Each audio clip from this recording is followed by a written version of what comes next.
Hello, I'm Krassi Twigg, and this is the Global Jigsaw from BBC Monitoring. We are part of the BBC World Service that looks at the world through the lens of its media. In part one of this mini-series, I spoke to our Russia editor Vitaly Shevchenko to try to dissect Russia's war propaganda down to its linguistic building blocks. Now it's Ukraine's turn to get this treatment. Hours after Russia launched its all-out attack on Ukraine in February 2022, Ukrainian TV channels came together to present a united media front. And so a unique media phenomenon was formed called the telemarathon, and that became the megaphone for Kyiv's wartime rhetoric. Language itself took center stage in this conflict. In this episode, we'll try to understand why, and we'll look into some of the history that has led to some controversial language policies in Ukraine.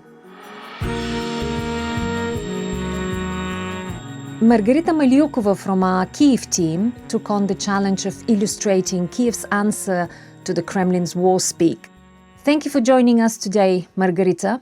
And let's start with the language itself, because language is central to the issue of identity, and identity is central to this war. So why is the issue of language stirring such deep emotions in Ukraine? Language is important to Ukrainians because Russia has for centuries tried to suppress this language. And paradoxically, its attempts to suppress this language have led to the revival of Ukrainian. For example, in the 19th century, when large parts of what is now Ukraine were annexed by the Russian Empire, Russian authorities issued a number of policies that aimed to restrict the use of Ukrainian.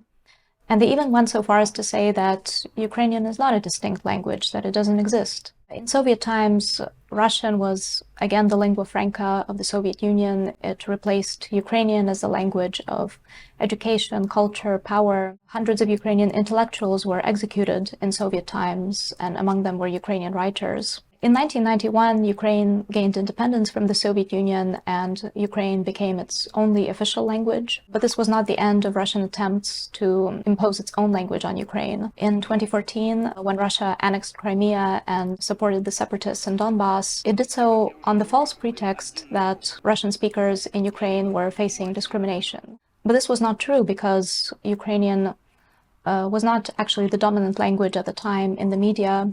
Russian was quite prevalent in the media, and Ukrainian authorities were not controlling what language people spoke on a daily basis. It was in response to this Russian aggression that Ukraine passed a language law in 2019, and this was a very comprehensive language law which made Ukrainian dominant language in the media, introduced language quotas to promote Ukrainian in the media. Shortly after that, the then President Petro Poroshenko was running for re-election. He ran with the slogan, "Army, Language, Faith." So for him, the Ukrainian language was a key part of national identity. Curiously, he lost this election to Zelensky.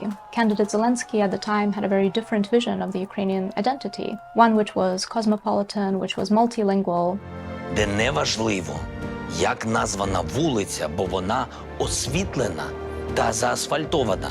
It's very interesting to see how Zelensky changed over time in response to the Russian full-scale invasion of 2022.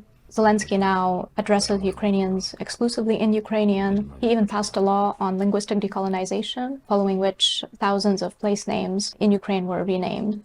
Let's move on to the subject of this episode, which is militarization of language, which inevitably happens during war.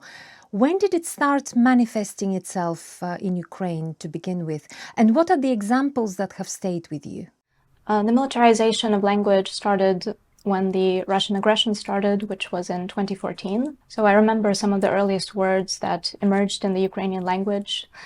One of them was the word "их там нет," which in Russian means "they are not there." And that was a phrase that Putin used to describe the fact that, as he claimed, there were no Russian troops in Crimea and in Donbass, which was in fact false. So Ukrainians used this phrase "их там нет," and they turned it into a noun to describe regular Russian troops who were present in the occupied parts of Ukraine, but who Putin initially claimed were not there. And one other word I remember is Vatnik. Vatnik is a term used to describe somebody who believes in Russian propaganda, in Russian state narratives. And it is a word that just means wool-padded jacket. It was worn in labor camps in the Soviet Union. It was worn by regular workers. And this word is also not very commonly used today anymore, because when you look at those who are, as Ukraine would say, brainwashed by Russian propaganda, we would usually describe them as collaborators. So the language has become much stronger. Vitaly spoke to us last time about how the Russians are dehumanizing their enemy and calling Ukrainians all kinds of variations of Nazis or kasit ukrop, to mow dill. Give us a few examples of how Ukrainians describe their enemy. One common way to describe Russians in Ukraine right now, or Russian troops, would be orcs. Мы сейчас поддерживаем наших парней, которые в окопах, орки лезут. And Russia would be described as Mordor, so these are examples from Tolkien's universe. But there are also a lot of offensive words, derogatory terms. One would be svinosobake, which means pigs and dogs, so it's a way reducing Russians to some kind of animals. There are also words like moskali, which didn't used to be offensive. It used to be just a historic term for Russians living in the Grand Duchy of Muscovy, but now it's taken on a negative connotation. There is also a word rusnya, and katsape. Katsape is a word of Turkic origins, which means butchers. Actually, all of these words I mentioned, if you use them on some of the social media platforms like those of Meta, Facebook and Instagram, that would be deemed hate speech. And how is the home side depicted? Looking at the language that Ukrainians are using, what can we tell about how Ukrainians see themselves in this conflict? Well, of course, as you might imagine, Ukrainian soldiers are lionized as heroes in this war and in the Ukrainian media. But there's also a little bit of that fictional, mythical language. For example, Ukraine's former army commander, Valery Zaluzhny, had a baby Yoda on his military uniform, which became something of a meme. And this is also an example of these fictional characters, this time from Star Wars, being used in the context of the war to highlight that this is a war of good against evil in the Ukrainian perception. I would also say that religious imagery is commonly used in this war. For example, in Kyiv, there's a famous mural called Saint Javelina, and it's basically Madonna holding a Javelin anti-tank missile, as if also suggesting that Ukrainian soldiers are saints, because they do embody some of the same virtues as saints, which is the virtue of self-sacrifice. And we know that World War II is a central theme in the Russian language in this war. The Kremlin summoning historic memory with throwbacks to the Great Patriotic War, as Russians call it. And one of the reasons or the excuses for this attack, for Russia's attack on Ukraine, was to denazify it. But there is a similar theme in how Ukraine portrays things, isn't there? They're using a similar theme to make a point of their own. Yes, Ukrainians often refer to Russian soldiers or Russian troops as Russists, which is a mix of fascist and Russian. And the Ukrainian parliament, in fact, has even officially declared that Russism is the official state ideology as Ukraine sees it. And this is a way of turning Russian propaganda on its head, as if to say that Russians are the real Nazis in this war, because in former Soviet countries, the word fascist is used to describe Nazism. In the same vein, Putin is sometimes referred to as Putler, a mix of Putin and Hitler. And there are some World War II terms that are also used for the occupied territories. So, for example, the Russian-installed leaders of the occupied territories would be referred to as Polizei or Gauleiter.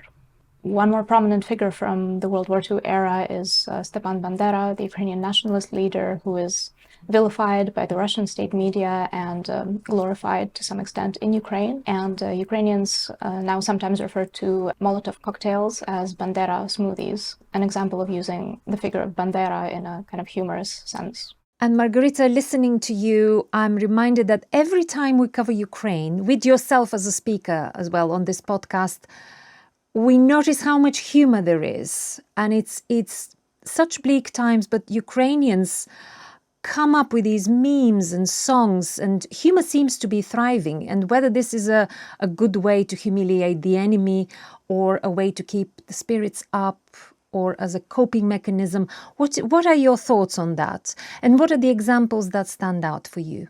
I agree with you that humor has become a weapon in the information war and is often used to raise Ukrainian spirits in wartime, and also to mock the enemy, ridicule the enemy. So there's a special word in Ukrainian to describe mobilization in Russia, and this is not mobilizatsiya, it's mohylizatsiya, from the word mohyla, which means grave.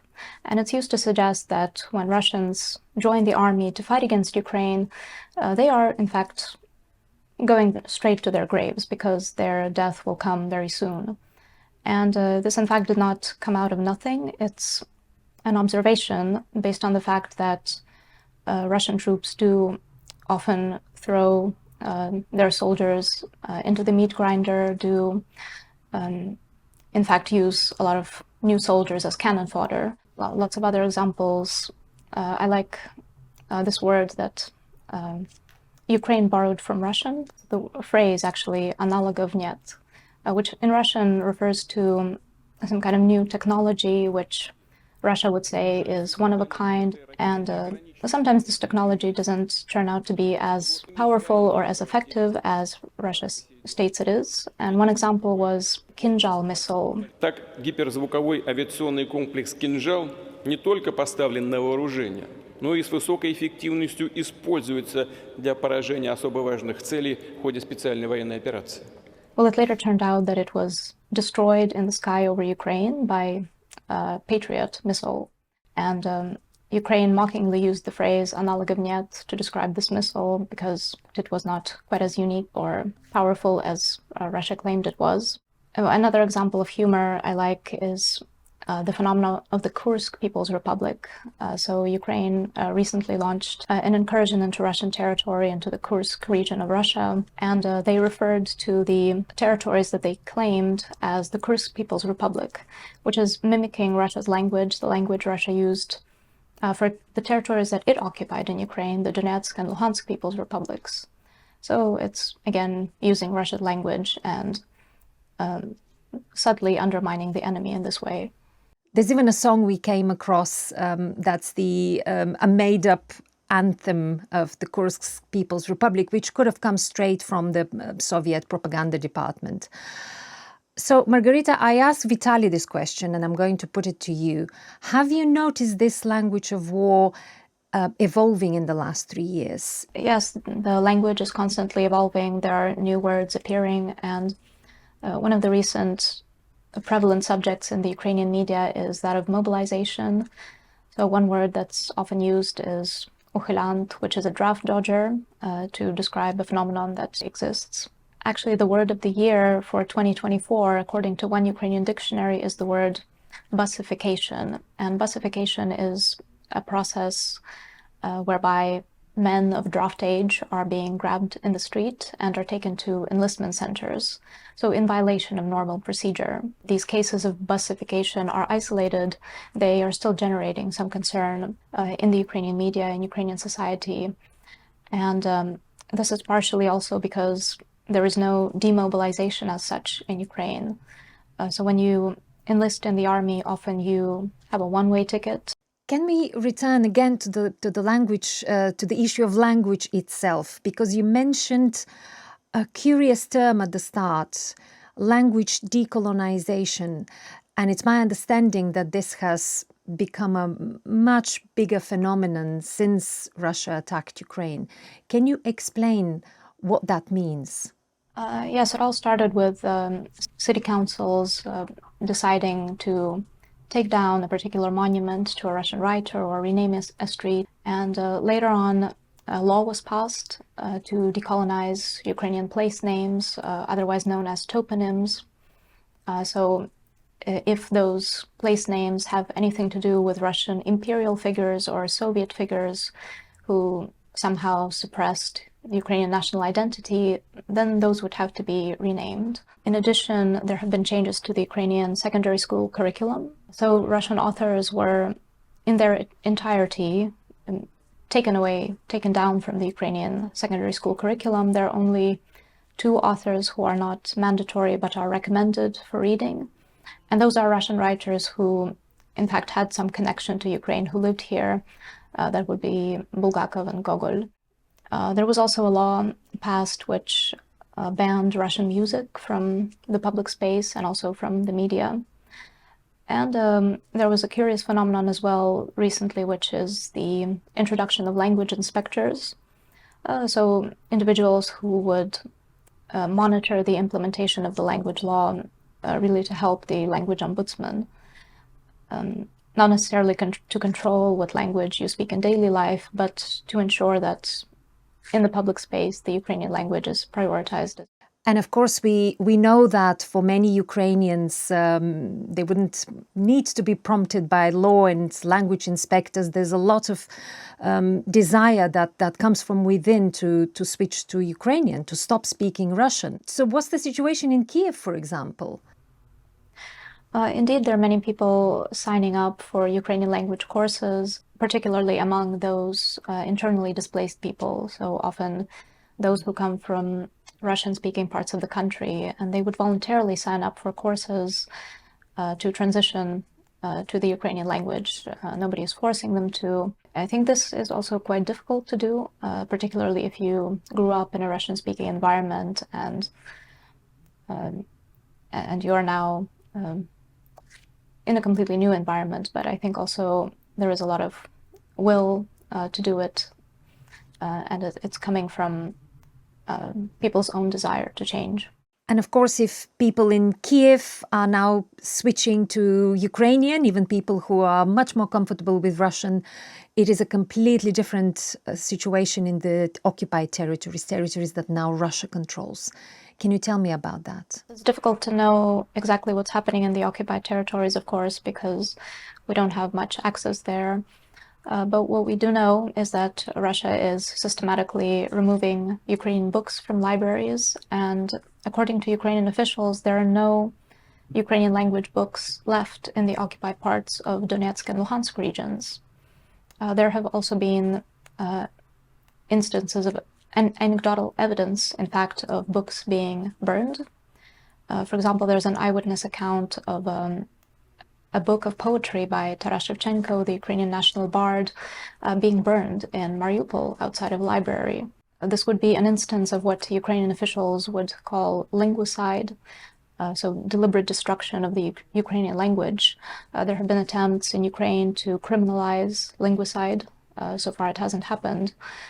But Ukrainians would say that these instances of suppression of the Ukrainian language, they are for sure not new, and they are just a chapter in a very long history of linguicide, of suppression of the Ukrainian language and Ukrainian identity.